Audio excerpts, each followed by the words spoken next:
નમસ્કાર, આપ જોડાઓ છો લોકમંચને. હું છું જય શર્મા અને આજે ભારતીય મજદૂર સંઘ દ્વારા એક મહાસંમેલન રિવરફ્રન્ટ ખાતે યોજવામાં આવ્યું. કેટલીક તેમની પડતર માંગણીઓ છે. છેલ્લા ઘણા વર્ષોથી તેઓ સરકારશ્રીને રજૂઆત કરી રહ્યા છે, આવેદનપત્રો આપી રહ્યા છે. ઘણી વાર તેઓ કલેક્ટર કચેરીએ પહોંચ્યા છે, તેઓ ગાંધીનગર પહોંચ્યા છે અને આપણે જોઈએ છીએ કે છેલ્લા ઘણા સમયથી ગાંધીનગર ખાતે કોઈકના કોઈક સંમેલન, કોઈકના કોઈક વિરોધ રેલી અને કોઈકના કોઈક આંદોલન ચાલુ જ રહેતું હશે.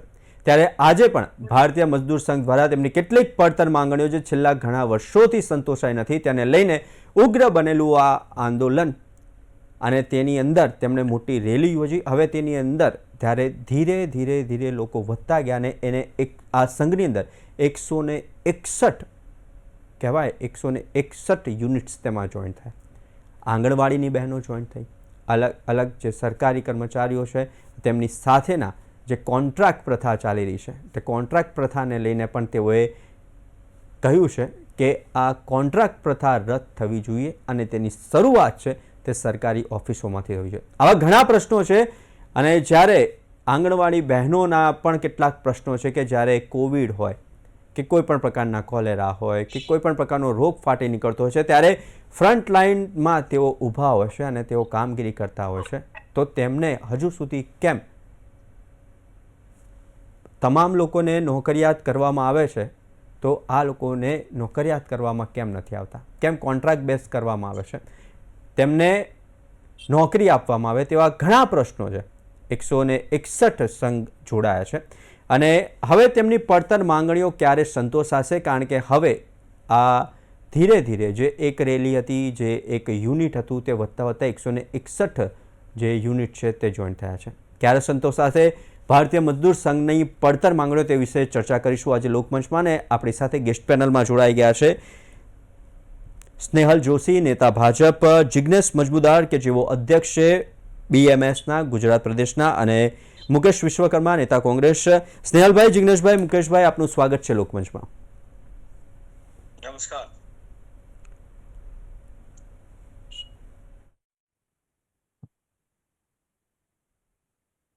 જિગ્નેશભાઈ, પડતર માંગણીઓ કેટલા વર્ષોથી આપ રજૂઆત કરી રહ્યા છો ને આજે આટલું મોટું સંમેલન રિવરફ્રન્ટ ખાતે યોજવાના કારણો શું? જયભાઈ, આમાં તમે જે સવાલ કર્યો એનો જવાબ એવો છે કે અમારી અમુક અમુક માંગણીઓ સરકાર સમક્ષ 2017 થી પડતર છે. એટલે આજે તમે ગણો કે લગભગ 8 વર્ષ થયા અને 8 વર્ષથી અમે સરકારને સતત સમજાવી રહ્યા છીએ કે તમારે આ મુદ્દાઓનું સોલ્યુશન લાવવું જોઈએ. એમાં અમારો સૌથી મોટો મુદ્દો એ છે કે રાજ્ય સરકારમાં શ્રમિકો માટે જુદા જુદા આયામો છે, જેવા કે કોન્ટ્રાક્ટ લેબર બોર્ડ, પછી તમારે બાંધકામ મજદૂર નું બોર્ડ છે, શ્રમિક કલ્યાણ બોર્ડ છે, કોન્ટ્રાક્ટ લેબર એબોલ્યુશન બોર્ડ છે. આવા બધા બોર્ડોમાં ટ્રેડ યુનિયનોની એ ટ્રાયપાર્ટીટ કમિટી છે. એમાં ટ્રેડ યુનિયનોને તમારે રાખવાનો હોય છે ને એ લોકોનું મુખ્ય કામ શું હોય છે કે શ્રમિકોને લગતા કોઈ પણ પ્રશ્નો આવે. મિનિમમ વેજ બોર્ડ છે તો ગુજરાતના શ્રમિકોનું મિનિમમ વેજ કેટલો હોવો જોઈએ. આ બધા બોર્ડોમાં અમારે 7 વર્ષથી કોઈ નિમણૂક નથી થઈ, જેને લીધે પ્રશ્નો થોડા વિકટ થતા જાય છે.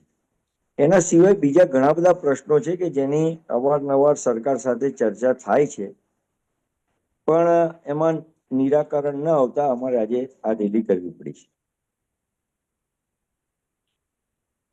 મુકેશભાઈ, છેલ્લા ઘણા સમયથી આપણે જોઈએ છે કે ગાંધીનગરને વિપક્ષ દ્વારા પણ ઘેરવામાં આવે છે. ઘણા ઘણા મુદ્દાઓ છે. વિષયોનો મુદ્દો છે, શિક્ષણનો મુદ્દો છે, શિક્ષકોનો મુદ્દો છે. તો ગુજરાતમાં એક પણ એવો દિવસ એવો નથી હોતો કે ક્યાંક વિરોધ ના જોવા મળ્યો. ભાઈ, એવું છે, આજની જે સરકાર ચાલી રહી છે ને એ સરકારને જ્યાં સુધી આંદોલનો ના થાય, જ્યાં સુધી કોઈ આત્મહત્યા ના કરે, કોઈ મોતને ના ભેટે, ત્યાં સુધી એને કોઈ નિર્ણય લેવામાં રસ જ નથી. આ દેખાય છે. આપણે ભારતીય મજદૂર સંઘની વાત કરીએ તો એમની કેટલી બધી માંગો પડતર છે, અને એકવાર આમ ખાલી વિચાર તો કરી દેવો કે આ શ્રમિકો 2-4 દિવસ કામ કરતા બંધ થઈ જાય તો દેશની અને ગુજરાતની હાલત શું થાય મને કહો ને? તો પછી એ માણસોને પૈસા આપવામાં આપણને વાંધો શું હોય? આજે 2 લાખ કરોડ જીએસટી આવે છે, અને આ જે શ્રમિકો છે એ પણ પહેલા તો એવું હતું ઇન્કમ ટેક્સ જે છે એ શ્રમિકોના ભાગે જે પગારમાંથી કટ થઈ જાય, પણ આજે તો સવારે ઉઠે અને રાત્રે સુઈ જાય ત્યાં સુધી ટેક્સ બધા જીએસટી ભરે છે. તો તકલીફ ક્યાં છે પૈસા આપવામાં એ સમજાતું નથી. પણ આ સરકાર કેવું છે કે પેલા ઉદ્યોગપતિઓના 50,000 કરોડ માફ કરી દેવાના, પણ ખેડૂતોને કઈ નહીં, શ્રમિકોને કઈ નહીં, રત્ન કલાકારોને કઈ નહીં. આ જે પરિસ્થિતિ છે એમાં ગુજરાતની જનતા અત્યારે અંદરથી ડૂમો ભરાયેલો છે, અને આ ડૂમો છે ને એ આગ થઈ જશે. કારણ કે જે રીતે 8 મહિના પહેલા રત્ન કલાકારો માટે આજ મુખ્યમંત્રીશ્રીએ પેકેજ જાહેર કર્યું હતું, આજે કોઈ ઠેકાણા નથી, 1 રૂપિયો કોઈને ચૂકવાયો નથી. પણ કહેવાનો મારો મતલબ એવો છે કે માંગણીઓ જ્યારે મૂકે કોઈ પણ સંસ્થા હોય, કોઈ પણ યુનિયન હોય, કોઈના પણ માટે, તો એના ઉપર ત્વરિત ધ્યાન કેમ નથી અપાતું? એનું કારણ શું? તમારી પાસે શું એવું તકલીફ છે કે તમે આ લોકો ઉપર ધ્યાન નથી આપતા અને ઉદ્યોગપતિઓ ઉપર જ પહેલા ધ્યાન આપો છો? આ જે પરિસ્થિતિ છે ગુજરાતની, એની અંદર ક્યાંક ને ક્યાંક જે શ્રમિકો છે, જે સફાઈ કામદારો છે, જેવા કેટલા યુનિયનો, જે રત્ન કલાકારો, એ લોકો ત્રાહીમામ છે.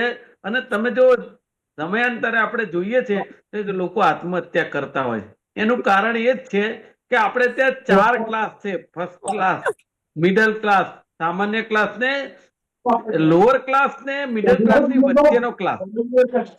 એ એવા લોકો છે કે જે લોકો કોઈને કહી નથી શકતા, મરી નથી શકતા, જીવી નથી શકતા, અને ડૂમો ભરાઈ રહે છે એમને. એટલે આવા લોકોનો વિચાર કરી અને ગુજરાત સરકારે જાગવાની જરૂર છે. આ જે મજદૂર સંઘે જે એકતા બતાવી છે ને જે આંદોલન ચાલુ કર્યું છે, મને એમ લાગે છે કે સરકારે આના ઉપરથી બોધપાઠ લઈ અને આના જેવા કેટલાય આંદોલનો થવા જઈ રહ્યા છે તો એના ઉપર નિર્ણય તાત્કાલિક લેવું જોઈએ. કારણ કે ખેડૂતોમાં તો આપણે જોયું કે આત્મહત્યા થવા માંડી એટલે તાત્કાલિક એક લોલીપોપ જેવા 10,000 કરોડ આપ્યા. પણ હું એવું માનું છું કે એ લોકો માટે માત્ર ને માત્ર એક વાગ્યું હોય ને તો મલમ બતાવવા જેવું છે, લગાવવા જેવું નથી. કારણ કે 50,000 કરોડની સામે તમે 10,000 કરોડ આપ્યા છે. એટલે સરકાર ગુજરાતની અત્યારે અસમંજસમાં છે કે નિર્ણય કયો લેવો ને કયો ના લેવો, આ બાબતે જાગવાની જરૂર છે. સ્નેહલભાઈ, 2017 થી પડતર માંગણીઓ છે, ત્યારબાદ ધીરે ધીરે વધી અત્યારે કેટલીક તેમની માંગણીઓ છે, તેમાં કોન્ટ્રાક્ટ પ્રથાને લઈને કેટલીક માંગણીઓ છે, તેમને જે નોકરી છે તે પરમનન્ટ આપવામાં આવે તેવી માંગણીઓ છે, કેટલીક માંગણીઓ છે. પણ ક્યારે સંતોષાશે આ માંગણીઓ? 23 જુલાઈ 1955 સન્માનીય દત્તોપંતજી ઠેંગડી દ્વારા ભારતીય મજદૂર સંઘની રચના કરવામાં આવી, અને એનું સ્લોગન છે સ્વાવલંબી ભારત અને સમર્થ મજદૂર. એટલે મજદૂરોના જે દ્રઢીકરણથી ભારતનું નિર્માણ, અને આ એક ખૂબ સારા સંકલ્પ સાથે આ વર્ષોથી આ સંગઠન કામ કરી રહ્યું છે. અને આજે અમદાવાદની અંદર આપણે જોયું કે રિવરફ્રન્ટ પર લાખો શ્રમિક ભાઈ બહેનો કે જે આપણા ગુજરાતના હાથ અને પગ છે, આપણા ગુજરાતની ઉર્જા છે, અને આપણા ગુજરાતને ચલાવે છે ને ભારત દેશને ચલાવે છે, એવા મજદૂરો આજે એકત્રિત થયા. ખૂબ જ સુનિયોજિત રીતે એમને કાર્યક્રમ કર્યો અને ખૂબ જ શિસ્તબદ્ધ રીતે તેમને જે આ બધી છે રજૂઆત કરી છે. જ્યાં સુધી ગુજરાતની ભારતીય જનતા પાર્ટીની સરકાર છે તો શ્રમિકોની જ સરકાર છે. શ્રમિકોને અત્યાર સુધી નાનામાં નાની કોઈ પણ તકલીફ હોય તો કન્સ્ટ્રક્શન વર્કરની જો તમે વાત કરો તો એમને ઈ નિર્માણ પોર્ટલ નું પણ એક નિર્માણ કર્યું છે, જેની અંદર એમને દરેકે દરેક સુવિધા મળી રહે છે. શ્રમિક બસેરા ત્યાંથી લઈને એમને જે 5 રૂપિયા જેવી નજીવી કિંમતમાં ભોજન મળી રહે એની પણ વ્યવસ્થા કરી છે. રત્ન કલાકારો જે 8 લાખ જે કલાકારો હતા એમને સ્કૂલની ફીઝમાં ઓલરેડી 65 કરોડ રૂપિયા 50,000 જેટલા વિદ્યાર્થીઓને ચૂકવાયા છે. અને બીજી ફિશરીઝ અને એની અંદર જે અગરિયા ભાઈ બહેનો છે જે મીઠાના બી કામ કરે છે એના માટેની પણ સ્કીમ સરકાર જે છે તે સુનિયોજિત રીતે ચલાવે છે. એટલે વિવિધ ક્ષેત્રમાં સ્કીમ્સ ચાલે છે. અને હજી પણ જે પ્રશ્નો છે, જેમ કે ભાઈએ વાત કરી કે મહત્વના પ્રશ્નો આપણે જોઈએ તો અત્યારે એક સંગઠનના પ્રતિનિધિત્વના પ્રશ્નો છે. આજનું જો આવેદન પત્ર પણ આપ એમનું વાંચશો તો એની અંદર મુખ્યત્વે આ 2-3 મુદ્દા છે. બીજા જે મુદ્દા છે તેમાં 8 કલાક કામ કરવાનું ને 12 કલાક એનું જે અમલીકરણ છે એ અમલીકરણ પર એમને સરકારને નિવેદન કર્યું છે કે આના પર આપ એક વિચારણા કરો અને કેવી રીતે આગળ વધીએ.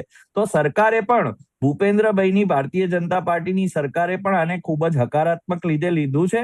અને આ જે મજદૂર ભાઈઓનું જે પ્રતિનિધિ મંડળ હતું, એ જે શ્રમિક ભાઈઓનું પ્રતિનિધિ મંડળ પણ આજે આદરણીય મુખ્યમંત્રી, આદરણીય ઉપમુખ્યમંત્રી શ્રી હર્ષભાઈ સંઘવીને પણ મળ્યું છે અને આ રીતે નિવેદન આપ્યા છે. અને ખૂબ જ સારી પ્રોડક્ટિવ ચર્ચા પણ થઈ છે કે જેના લીધે સરકાર જે પોલિસીની અંદર ને ટેકનિકલ જે પણ ફેરફાર કરીને શ્રમિક ભાઈઓને આ તકલીફ ના પડે, શ્રમિક ભાઈઓ બહેનોનું પ્રતિનિધિત્વ વધે, શ્રમિક ભાઈઓ બહેનોને તેમનું કામ કરવામાં, એમનો જીવન નિર્વાહ કરવામાં સરળતા રહે અને જેમ એ વર્ષોથી આપણા દેશની અંદર પ્રગતિના સહભાગી ને સ્તંભ બન્યા છે એ રીતે એ લોકો સાથે મળીને આગળ કામ કરતા રહે મુખ્ય ધારામાં.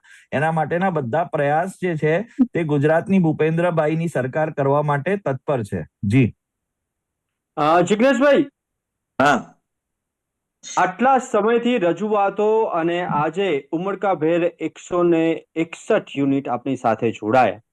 હમ. શું લાગે છે કે આ પ્રકારની રેલી, મહારેલી, મહાસંમેલન યોજીને આપણી માંગણીઓ સંતોષવી પડશે? શું પહેલા તેઓ સંતોષી નહોતા શકતા? કેવા પ્રકારના જવાબ મળતા હતા? શું હવે લાગે છે કે આ સરકાર તમારી માંગણીઓ સંતોષશે? આમાં એવું છે કે સ્નેહલભાઈએ અમારી રેલી સુનિયોજિત અને શિસ્તબદ્ધ રીતે અમે કાઢી અને જે અમને એપ્રિશિએટ કર્યા છે એના બદલ હું એમનો આભાર માનું છું. એક વસ્તુ બહુ સ્પષ્ટ છે કે સરકારે જે કોઈ આ પ્રકારના પ્રશ્નો છે એનો નિકાલ કરે છૂટકો છે. એનું કારણ છે કે તમે એક વસ્તુ સમજો કે આજે મધ્યાહન ભોજનમાં કામ કરતો માણસ મહિને 4500 રૂપિયામાં કામ કરે કે આંગણવાડીની મહિલા મહિને 10,000 રૂપિયામાં કામ કરે, એ કેવી રીતે પોસાઈ શકે? આ એક બહુ વિચારવા જેવો પ્રશ્ન છે. અને મેં ગુજરાત સરકારને ઘણી બધી વખત સમજાવ્યું છે કે તમે સરકાર શ્રમિકોની છે, દેશના જનતાની સરકાર છે, તો આ પણ પ્રશ્નો તમારે સમજીને વિચારીને એનો નિરાકરણ કરવું જોઈએ. આજે આશા વર્કરોનો એ પ્રશ્ન છે, જીઆઈએસએફ ઇન્ડસ્ટ્રીયલ સેફટી ફોર્સમાં કામ કરતા લોકો પ્રશ્નો છે, ફિક્સ ટર્મના લોકોના પ્રશ્નો છે કે જેમાં તમે 2012-13 થી લોકોને નોકરી રાખ્યા છે. જે સરકારની જે કોઈ પોતાની માનસિકતા હોય કે પોતાનું થિંકિંગ પ્રોસેસ હોય કે એને કામ કરવાની જે એની પદ્ધતિ હશે એ વિષય જુદો છે. હું આજે 161 સંગઠનો સાથે એ પ્રશ્ન લઈને નીકળ્યો છું કે શ્રમિકો માટે અને શ્રમિકો વડે ચાલતી જો આ સરકાર હોય તો એ સરકારે આ પ્રશ્નો, અમે આજે અમારું જો આપ આવેદન પત્ર જોશો તો ટોટલ 130 પ્રશ્નો અમે આપેલા છે. એ સરકારના 8 વિભાગોને સ્પર્શે છે અને અમે આંદોલન સિવાય અમારી પાસે સંવાદના તમામ પ્રયાસો અમારા બંધ થઈ ગયા અથવા તો અમને એમાંથી સફળતા ન મળી એટલે અમે આ વસ્તુ કરી છે. પણ જો સરકાર સંવાદોમાં માનતી હોય અને પ્રશ્નો અમારા પૂરા કરવા કે ન્યાય આપવા માટે તૈયાર હોય તો 100% એમાં બેસીને એનું નિરાકરણ લાવી શકાય છે. પણ આપના માધ્યમથી મારી સરકારને, સરકારના મંત્રીઓને, મુખ્યમંત્રીશ્રીને, સ્નેહલભાઈને ભાજપ થ્રુ પણ એવી મારી નમ્ર અપીલ છે કે ગુજરાતના નાનામાં નાના શ્રમિકોનું જે કોઈ આ પ્રશ્નો પડતર છે એનું નિરાકરણ લાવી આપે એવી અમારી અરજ છે. મુકેશભાઈ, આવી અરજ આપણે ઘણા સમયથી જોતા આવ્યા છે. માત્ર આપણે અત્યારે વાત કરી રહ્યા છે, અગાઉ પણ ઘણા બધા વિરોધ થયા હતા, તેમને પણ આવેદન પત્રો આપવામાં આવે છે, પણ આપણે જોયું છે કે કેટલીક માંગો છે હજુ પણ સંતોષાઈ નથી. 2017 થી ભારતીય મજદૂર સંઘ તેમની પડતર પ્રશ્નોને લઈને પહોંચી રહી છે, અને છેલ્લે એ પડતર પ્રશ્નોનું નિરાકરણ ના આવ્યું ત્યારે એક મોટું મહાસંમેલન થયું. આ કેટલું યોગ્ય? શું 2017 થી અત્યાર સુધી આ લોકોની પડતર પ્રશ્નો છે તે સંતોષવામાં સરકારને રસ નહોતો? એકચ્યુઅલી એવું છે કે એ લોકોની જે ઘણી બધી માંગણીઓ છે, પણ 2-3 માંગણીઓ એવી છે ને, એ બહુ ખરેખર એ લોકોને ઇરિટેટ કરે કે આ 4500 રૂપિયાની વાત કરી. તમે વિચાર તો કરો, આ સરકારને ખરેખર થી થવું કે આ અમારું ઘર કેવી રીતે ચાલે છે ને, આ શ્રમિકોનું, કે તમે તેલ બજારમાં લેવા જાઓ તો શ્રમિકોને સસ્તું મળે છે ને આપણને મોંઘું મળે છે, એવું છે? બધાને એક જ ભાવ છે. ફાફડા જલેબી ખાવા જાય એને ઈચ્છા ના થાય, એને 700 રૂપિયા 1000 રૂપિયા કિલો જ મળે.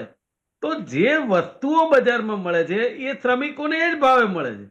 તો એ વિચાર કેમ એમને નથી આવતો? પછી કોન્ટ્રાક્ટ પ્રથા જે છે એ નાબૂદ કરવાની વાત છે. એમાં 100% ભાર એટલા માટે આપવો જોઈએ કે એ કોન્ટ્રાક્ટરો પૂરેપૂરો પગાર અને ભથ્થા ચૂકવતા નથી, બરાબર? પણ આ સરકાર છે ને, એ ખાલી તમારે બોલવાનું, ખેડૂતનું આંદોલન થાય તો ત્યાં જઈને બોલવાનું કે આ ખેડૂતોથી બનેલી સરકાર છે, પછી શ્રમિકો આવે તો કે આ શ્રમિકોની સરકાર છે. એટલે પણ ખરેખર જો એ વાસ્તવિકતા સ્વીકારીને બોલે ને તો આ ઉદ્યોગપતિઓની સરકાર છે, માલેતુજારોની સરકાર છે. આમને સામાન્ય વર્ગ, મધ્યમ વર્ગ કે શ્રમિકો કે ખેડૂતો સાથે કોઈ મતલબ નથી. મત લેવાનો મતલબ છે ને, મત લે છે એ હિન્દુ મુસલમાનના નામે લે છે. આ જે છેલ્લી ચૂંટણી આવે ને ત્યારે મુકેશભાઈ, ગાડી બીજે પાટે જશે, ના, પરંતુ ગાડી આપણે પીને તમે આજે મારી વાત પૂરી કરવા દો. મને તમારી એ મને ખબર છે જી કે તમારે બી મર્યાદા છે, હું સમજુ છું, પણ એનો હું જે વાતનો તોડ જ્યાં છે ને, નિચોડ, એ લઈ જઉં છું કે આ બધા પ્રશ્નો એમના એમ રહે છે. 2017 થી છે, સરકાર શ્રમિકોની છે, અને 17 થી પ્રશ્નો એમનેમ છે. તો શ્રમિકોની સરકાર કેવી રીતે રહી? હીરાના જે રત્ન કલાકારો આજે પણ 1 રૂપિયો નથી અપાયો, તો રત્ન કલાકારોની સરકાર કેવી રીતે રહી? ખાલી 10,000 રૂપિયા ખેડૂતોને આપ્યા તો ખેડૂતોની સરકાર કેવી રીતે રહી? મારું કહેવાનું એમ છે કે આ સરકાર માત્ર ને માત્ર ઉલ્લુ બનાવે છે શ્રમિકોને ને પ્રજાને. જો ખરેખર આપવું હોય તો આ ભાઈ મજમુદાર ભાઈએ કીધું કે અમે શાંતિ પ્રિય રેલી કરી, અને હું વિનંતી મને તો એમ થાય છે કે આજે આ ગુજરાતના પ્રમુખ વિનંતી કરી રહ્યા છે. મને નવાઈ લાગે, બહુ સારી વાત છે કે 2017 થી આજ સુધી હજી પૂર્ણ નથી થઈ, છતાંય તમે વિનંતી કરો છો, તમને અભિનંદન છે. બાકી ખરેખર તો સરકારમાં ટેક્સ તમે ભરો છો અને ઉદ્યોગપતિઓ ભરે છે, તો કેમ તમારી માંગણી સંતોષવામાં આ પ્રોબ્લેમ થાય છે? અને તમને મુખ્યમંત્રી મળ્યા, તમને નાયબ મુખ્યમંત્રી મળ્યા, બીજા મંત્રી મળ્યા, કોઈએ કહ્યું કે કાલે આ કામ થઈ જશે? 2017 થી પેન્ડિંગ છે, અમારે કાલે આપવું જ પડશે, આવું કોઈએ કહ્યું? વિચારણા છે, થઈ જશે. માત્ર ને માત્ર આ લોકોને એક ભરમાવવામાં આવે છે, અને ચૂંટણી ટાણે ખાલી વાયદા આપવામાં આવે છે. જો ખરેખર એના ઉપર ધ્યાન આપવામાં આવે ને તો કુદરત પણ રાજી રહે. પણ આ પરિસ્થિતિની અંદર હું માનું છું કે ગુજરાતની પરિસ્થિતિ ખૂબ ખરાબ છે, અને શ્રમિકોની, ખેડૂતોની અને જે રત્ન કલાકારો છે, આ ત્રણેયની પરિસ્થિતિ ખરાબ છે. નેહાલભાઈ, શું કહેશો? જો હું આપને કહું છું કે જેમ મેં કીધું કે દરેક સેક્ટર વાઇઝ, જેની અંદર ફિશરીઝ હોય કે પછી હીરાના જે કલાકાર હોય, રત્ન કલાકારો હોય, અને આ પ્રમાણે જે અલગ અલગ ક્ષેત્રમાં કામ કરતા લોકો ગુજરાતની અંદર જે ઇન્ડસ્ટ્રી સાથે સંકળાયેલા છે, તેની કાળજી જે છે તે સરકારે લીધી છે. સરકારી જે પણ સ્કીમ્સ હોય એનો લાભ એમને મળે એના માટે પણ પૂરતી તકેદારી જે છે તે સરકારે લીધી છે. અને હું હજી પણ કહું છું કે જે માંગણી છે એ ચોક્કસપણે જે આંગણવાડીની જે માંગણી, જે વિષય આપણે ચર્ચા કરી, તે ચોક્કસપણે સરકારની અંદર જે છે તે વિચારણા હેઠળ છે, અને ખૂબ જ પ્રાયોરિટી બેઝિસ પર એની અંદર સારામાં સારા જે શ્રમિકોના હિતમાં જે નિર્ણય થતો હશે એ સરકાર જે છે ન્યાયિક રીતે જલ્દીથી જલ્દી થાય એનો પ્રયાસ કરશે. પણ મારે એ જ કહેવું છે કે મજદૂરોની સાથે ઉભા રહી એમને સંવેદના આપવાના બદલે જ્યારે મારા પ્રતિપક્ષના ભાઈ આ રીતે વાત કરે છે, એ લોકો વાયોલન્સની વાત કરી એમને કે હિન્દુ મુસ્લિમ, તો મારે કહેવું છે કે એમનું 2012 ની અંદર કુન્નૂરના ભારતીય મજદૂર સંઘના જે એક અધિકારી હતા, જે ત્યાંના અધ્યક્ષ હતા, અને CR નિરાકરણ કરીને એમની હત્યા થઈ હતી. એ વખતે એમની સરકાર હતી. એટલે એ જે બ્રુટાલિટી ને એ જે પીડાઓ જે હતી ને, એ ઘણી બધી આ સંગઠને સહન કરી છે, મુકેશભાઈ. એટલે મારે તમને ખાસ કહેવું છે કે કોંગ્રેસ પાર્ટી મહેરબાની કરીને આ રીતે મજદૂરોના ખભા પર પોતાની જે બંદૂક ફોડવાનો પ્રયાસ છે તે બંધ કરે. અમે એવું નથી કહેતા કે કોઈ પ્રશ્ન નથી, ચોક્કસપણે હું એની પર જ આવું છું, એની પર જ આવું છું. મુકેશભાઈ, મારી વાત સાંભળો, મારું એવું કહેવું છે કે મારી વાત સાંભળો. મારે ફક્ત તમને એટલું જ કહેવું છે, મુકેશભાઈ પ્લીઝ તમે થોડી ધીરજ રાખો અને સાંભળો. મારે એટલું જ કહેવું છે કે માંગણી સંતોષવાનો જે વિષય છે તેમાં તેમનું પ્રતિનિધિત્વ હોય, 8 કલાક કે 12 કલાક કામ કરવું હોય, આંગણવાડીની બહેનોની જે પણ સમસ્યાઓ હોય, આ જે તે વિભાગના મંત્રીશ્રીઓએ આજે જે તે એમના પ્રતિનિધિઓ સાથે બેઠક કરી છે. ખૂબ મોડા સુધી, આજે મોડી સાંજ સુધી આ બેઠકો ચાલી છે. તેની અંદર નિવેદનો પણ આપ્યા છે. અને આજે આપણે જે ગુજરાતના મજદૂરોની શક્તિ જે જોઈ, એ ખૂબ જ આપણા માટે આવકારદાયક છે. અને ભારતીય જનતા પાર્ટીની સરકાર ઈચ્છે છે કે આજે જે એકત્રિત થયેલા જે ભાઈ બહેનો હતા, એક ફ્રેક્શન હતું, એમની જે શક્તિ છે તે ગુજરાતના વિકાસ માટે વપરાય, ગુજરાત અને ભારતના વિકાસ માટે વપરાય, અને ના કે કોઈ આ પ્રકારના જે છે તેમની શક્તિ ક્યાંય વેડફાય. એટલે જ સરકારે ખૂબ જ પોઝિટિવલી આને લીધું છે. અને જે પણ ટેકનિકલ સમસ્યાઓ છે તેને દૂર કરી અને સરકાર, ગુજરાત સરકાર, ભૂપેન્દ્રભાઈ પટેલની ગુજરાત સરકાર આની અંદર ત્વરિત નિર્ણય લેવાનો પ્રયત્ન કરી અને આને નિરાકરણ લાવશે. જી સ્નેહાલભાઈ આપણે અટકાવવા માંગીશ. મુકેશભાઈ 30 જ સેકન્ડ, કારણ કે સમયનો અભાવ છે, કારણ કે ભાઈ માં જિજ્ઞેશભાઈને બી 30 સેકન્ડ આપી છે. 30 સેકન્ડમાં મુકેશભાઈ. સ્નેહલભાઈને એક જવાબદાર પાર્ટીના આગેવાન તરીકે પૂછવા માંગુ છું, જો એમની પાસે જવાબ હોય તો આપે, નહીતર કઈ વાંધો નહીં. કે આજે જે બહુ ત્વરિત ચર્ચા થઈ, લાંબી થઈ, જે થઈ એ 17 થી 8 વર્ષ થયા છતાંય પેન્ડિંગ છે, તો તમે કઈક આપી શકશો આશ્વાસન કે 8 દિવસમાં નિર્ણય લેવાશે કે 10 દિવસમાં લેવાશે કે 5 દિવસમાં કે મહિનામાં? મારે સ્પષ્ટતા કરવી છે, એક હું અડધી મિનિટ જ લઈશ. મારે સ્પષ્ટતા કરવી છે કે બધી માંગણીઓ 2017 થી નથી, અને જે પણ માંગણી ભાઈઓની હશે, આજે પ્રતિનિધિ મંડળની હશે, એ ચોક્કસપણે એનો સ્વીકારી અને એની અંદર પોઝિટિવ અભિગમથી એનું નિરાકરણ લાવવા માટે સરકાર જે છે તે કટિબદ્ધ છે. જલ્દીથી જલ્દી, જો 2 દિવસમાં થતા હશે તો 3 દિવસ નહીં થાય, 3 દિવસમાં થતું હશે તો 4 દિવસ નહીં થાય. એટલે સરકાર જેટલા જલ્દીમાં જલ્દી કરી શકે એ રીતે કરશે. જી જિગ્નેશભાઈ 30 સેકન્ડમાં, સમયનો અભાવ છે, 30 સેકન્ડમાં આપનું શું કહેવું છે? મારું તો સાહેબ એટલું જ કહેવું છે કે અમે શ્રમિકોનું સંગઠન ચલાવીએ છીએ. અમે રાષ્ટ્રહિતને સર્વોપરી રાખી અને કામ કરનારા અમે શ્રમિકો છીએ. અમારા જે પડતર પ્રશ્નો છે એ પ્રશ્નોને સરકાર વહેલામાં વહેલી તકે વાચા આપે અને એને નિરાકરણ એનું લાવે, એ જ અમારી માગણી છે અને એ જ અમારું ધ્યેય છે. અને અમે અમારો આ પ્રયત્ન જ્યાં સુધી અમારી માગણી નહીં સંતોષાય ત્યાં સુધી અમે અમારા પ્રયત્ન ચાલુ રાખીશું.